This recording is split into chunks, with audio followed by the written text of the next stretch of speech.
Il y a un barbu, qui entre chez moi à mon insu.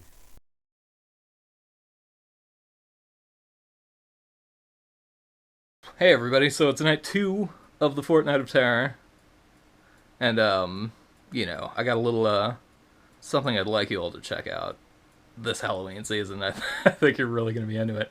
It's called the Strange Color of Your Body's Tears, directed by Elaine Catet.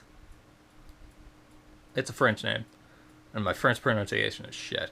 But and Bruno Ferenzi, they're like a director team. I think they're married, and like they just direct like movies together. And they're really like fans of like Italian horror and like giallo and stuff. It's all like really apparent that they're just like excited about that whole like 70s ass like Italian thing that happened like in the during the like in the horror genre. You know what I mean? Because like everything they do is kind of like that. It's kind of like they use like similar like color theory and stuff like that, and like they've got like black gloved killers and a lot of this shit, but like giallo films, you know. But anyway, Strange Color of Your Body's Tears. It's an awesome movie, and it's been really, really overlooked for like the past 2 years. Since it came out, or it got released here anyway. Like, and I don't really know why. It's like one of my favorite movies that's like come out in like the past 2 years. It's one of like the prime horror films that I'm really, really excited about lately. And yeah, it's just not getting like any press. Like it's got kind of a shitty rating on Rotten Tomatoes. A shitty rating on Metacritic. Like people like just they don't like love it or hate it almost. They're just kind of like whatever. Even though those two sites are fucking bullshit, in my opinion. Anyway, like they're useful, but it's like a statistical aggregate, I guess. Of people who said good or bad things about a movie and like a star rating. It's dumb. Anyway, this movie's awesome though. Right? Do not listen to these sites. It's not mediocre. It's really fucking good. It's what it is, it's like a 1970s style Italian horror film, like a giallo film, like something like Inferno or I don't know, The Strange Vice of Mrs. Ward, or like Black Belly of the Tarantula, stuff like that. Bird with the Crystal Plumage. It's kind of like one of those sort of movies, but made with like a modern sensibility and maybe like kind of a higher budget, so it looks really, really fucking pretty. It looks great. Like the whole movie looks great. There's my cat Lucius freaking out over here. We kind of edge him off. If he wants to come up, he'll come up later. I don't know. You guys can meet Lucius as I try to talk about this fucking movie. Anyway, Strange Color of Your Body's Tears. Awesome. So what it's about, right? We've already kind of talked about the style that it's in. Super cool. I'll get back to it a little bit more later once I describe some of the plot. What it's about is like this guy's on a business trip and his fucking wife goes missing, and he can't figure out why or how, because like his entire apartment was locked, and like they live in this super cool apartment. It's like this weird, like giant, like Art Nouveau style kind of like apartment. It's like a weird old building with like a whole bunch of, but just like modern shit inside and a whole bunch of cool things going on. It's a sweet location or like set. I'm probably gonna have to let my cat out of this room, and I'm gonna do that right now. I will be back in a moment. Anyway, cat problem resolved. The right, the building they live in is fucking awesome, or the building this takes place in is fucking awesome. It's just like Art Nouveau, like murals and like just kind of architecture and like interior design and fixtures and stuff like that, and like crazy like stained glass windows and like crazy staircases. Cool looking shit. But anyway, so this right, this guy's wife goes missing, and it's like a big weird deal. And he's like trying to figure out what the hell happened to her. Like, did she just leave or is she dead? And that's like the whole premise of the movie. to begin with, and then like adventure and mystery fucking ensue. Like he goes and meets this weird old lady who like sits in the shadows and like tells him this crazy story about how her husband like went in the ceiling and like got murdered by some guy, and like I don't know, he meets a weird naked lady up on the roof, and later she puts some kind of weird blue hallucinogen in his mouth, and they have like spooky sex together, and there's like a weird cop who was like fixated with this lady. It's awesome. I don't want to give away too much of the plot because like it's not that it doesn't get kind of predictable, but it's fun watching it all unfold. So if you know too much before you go in, then you're not going to enjoy the movie. Anyway, there's nothing bad about this. Like everything's super cool in it. Like and there's so many references to other like Giallo movies from the past. There's like particularly The Strange Vice of Mrs. Ward. There's a lot of that. Like the guy's wife, for example, her name is Edvish, which is the first name of the actress who plays Mrs. Ward in The Strange Vice of Mrs. Ward, which is awesome. They have there's another thing from Strange Vice of Mrs. Ward, like they when they're having like hallucinatory crazy sex and stuff, like they like spread like broken glass all over each other and start fucking in it, and like that's like a scene from Mrs. Ward there too. And like the building's all weird and it's got all these secret passages, like the building they live in. That totally reminds me of like Inferno or maybe Tenebrae, like the Dario Argento, like the three sisters trilogy of films, because they all like take place in like a weird fucking location. Like there's all these secret passages and shit that go like throughout the building, and all this weird shit happens back there. There's a ton of cool shit in this movie. Like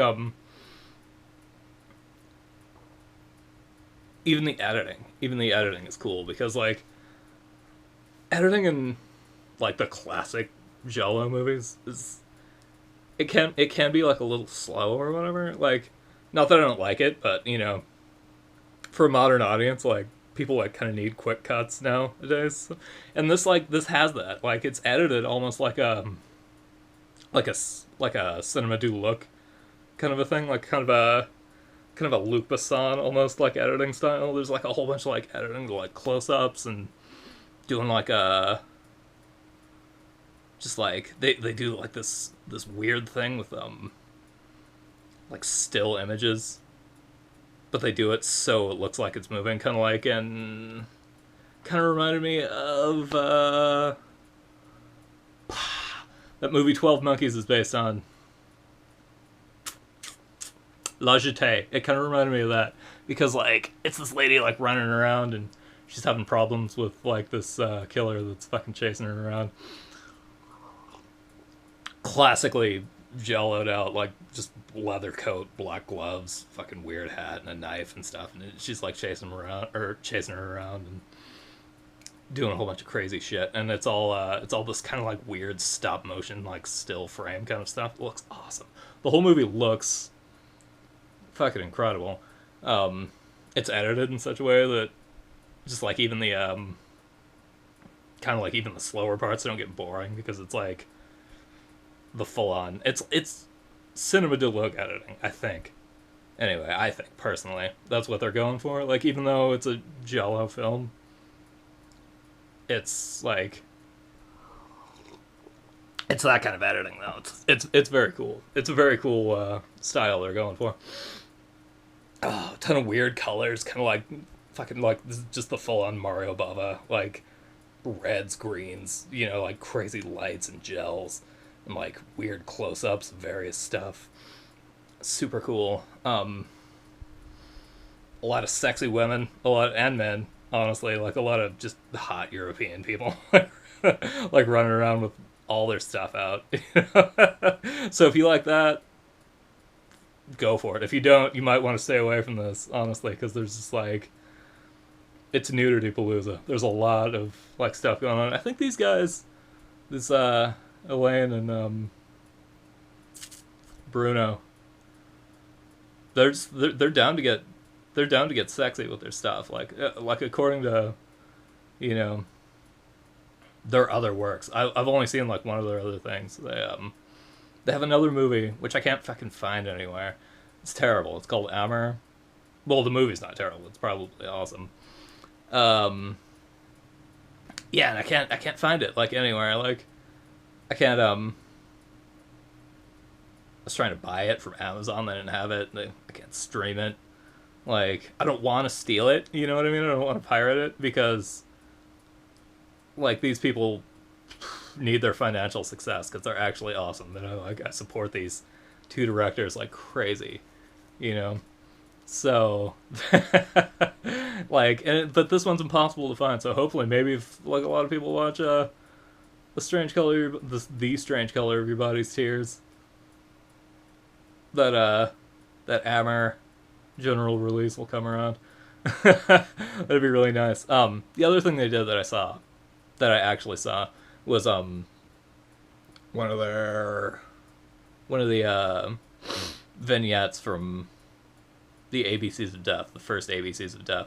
It's O is for orgasm, and it's pretty much it's a lady who likes to think about getting burned by cigarettes while she's having people go down on her. Pretty cool. It's very, very The Strange Color of Your Body's Tears. It looks like pretty much exactly the same as a lot of the stuff in this movie. So if you've seen that, you know, because a lot of people like ABCs of Death. So remember the O section? That's pretty much the fucking entire movie. It's just people like, it's like close-up stabbing and violence and like weird like showers of like colored light on boobs. That's pretty much what they're going for. But the movie's awesome. And it's day 2 of the Fortnight, so, you know, it's on streaming services, which is crazy because, you know, generally when stuff, like, gets on, like, streaming, like, people, you know, it becomes, like, super mainstream and, like, everybody knows about it, but I don't know. People know about it, just nobody likes it. And it sucks, because I love this movie. This is one of my faves. So, yeah, man, go check it out.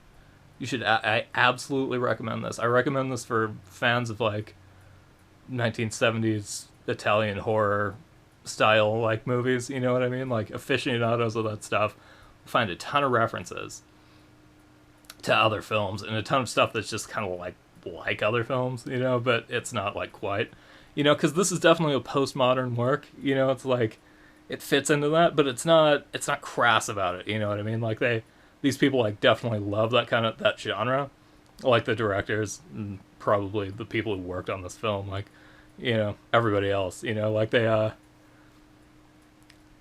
obviously got like a love for that genre, but they also have their own ideas, right? So it's not bad news, you know. It's not like some like crass, like lame kind of a thing. It's like full on like their own movie with kind of references and stuff they borrowed and like stuff they really like from other movies. That's what this is. So, you know, if you like Giallo movies, this is excellent for you. If you don't like Giallo movies or you don't know what they are, never seen any, this might be a good introduction because it's very modern. You know, it's very modern. It's really sexy. It's super violent and gory. Like there's some ghastly shit going on. There's like heads and hat boxes and like weird crap. It's awesome though. But yeah, so if you're not familiar with the genre, this is definitely a good starting point, and then you can jump into other like 70s, 80s shit. You can go in like the Dario Argentos from here, you know, and you'll see stuff that happens in, you know, Strange Color of Your Body's Tears and get all excited. See Mrs. Ward and go like, oh god, it's Edwige Fenwick. Oh, okay. Yeah, anyway. So, you know, either way, you're gonna be into this. If you want like a slick horror movie, something kind of like maybe along the lines of a Lords of Salem. Honestly, another movie like nobody likes and I do. I might do that honestly for one of my for another night of the Fortnight. But yeah, man, it's kind of got that vibe a little bit. Like if you like kind of like It's got a really good soundtrack. There's nothing wrong with this film. Everybody should see it. I like it. It comes highly recommended from me, personally. So good. Man. Really sexy, too. There's a lot of, if you're not into that, though, this is not the movie for you. You know what I mean? If you're not into, like, a lot of boobs and, like, just, I think there's a little steak in there as well. I think there's some dude nudity. It's pretty good. But, you know, yeah, like, if you're not into seeing that, or if you kind of have a problem with kind of like the blend of, like, sex and violence, you know, kind of like Strange Vice of Mrs. Ward, like, there's kind of like some sadism, masochism stuff going on in here, like knife play and shit like that. They do fucking broken glass at one point. Just, you know, I was fucking excited about that. But, like, some people might actually get a little frightened. Maybe, like, too, like, you know, like, in the core of their being from that kind of shit. And, like, you know, just fair warning, if you're one of those people, this is probably not the movie for you.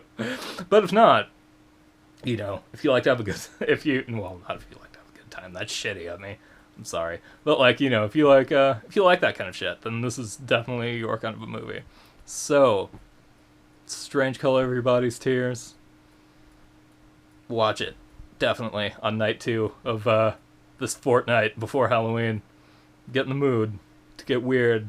Because this movie's weird. There's, head vaginas as well. Like, people get stabbed in the head with this giant dagger. And it kind of makes a vag, like, on the top of their head. It's gross. Anyway. Enough out of me. Go watch this movie. If you dare. Oogly boogly boo. Oh, Lucius. You dickhead. Go on. Go on.